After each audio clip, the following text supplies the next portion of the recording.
Okay, Dan, there's been quite a bit of press about what I call like superhero movies. You got Marvel, big changes at DC, a lot of my favorite actors not being there anymore.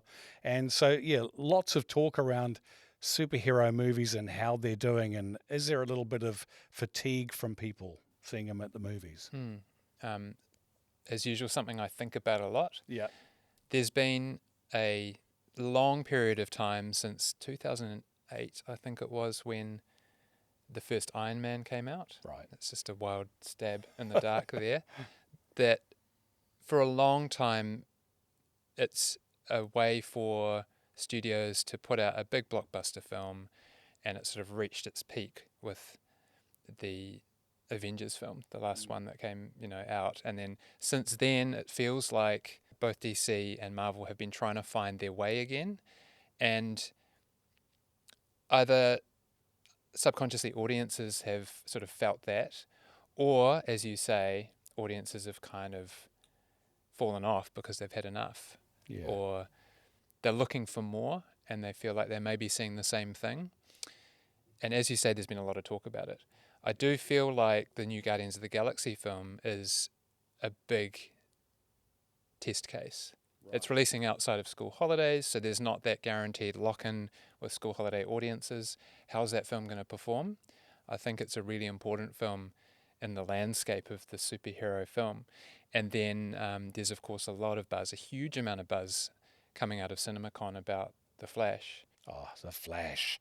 I'm very excited about The Flash. I saw the official trailer the other day, and while I'm not a huge fan of The Flash as a character, but Michael Keaton is in there as Batman, and there's Supergirl, or do they call her Superwoman? I'm not sure.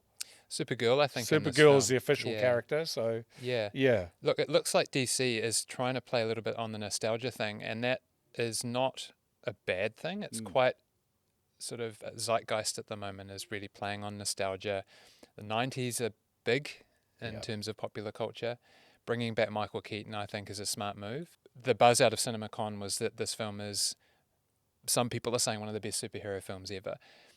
It doesn't guarantee it's going to be a huge success at the box office, though, given the climate. So it's, again, come June 15 when it opens in New Zealand cinemas, it's a really, really interesting time for films like that. And I do think it's going to make the studios really think about how they move forward and not rely too much on those films. Or are Guardians and The Flash going to turn the corner Mm. and say to everyone, actually, everything's okay? It might have just been a little sort of glitch in the matrix.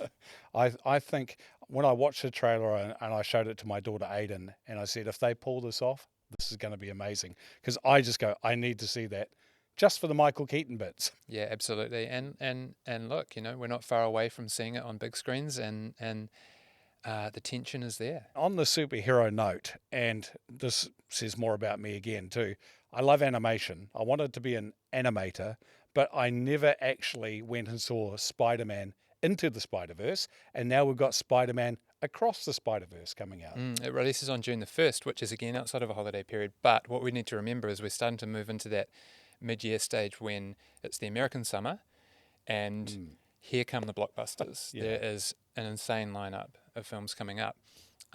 What's the difference? The first film, which you just mentioned, was actually fantastic. And Spider Man, I think he's a bit Teflon. I think he's a character that is pretty appealing to a broad age range. I mean, Mm, you think about the last really, really successful Marvel film was a Spider Man film, yes, which came true. out last summer, 2 summers ago. And the thing about the Spider-Verse films is that, yes, the first film was fantastic. So the hype is there for this one. So there's already this inbuilt audience that are really looking forward to this film and the continuation of the story from the first one. And the other thing is it's animated. And not only is it animated, it's done in an incredibly beautiful animation style that we kind of haven't seen before.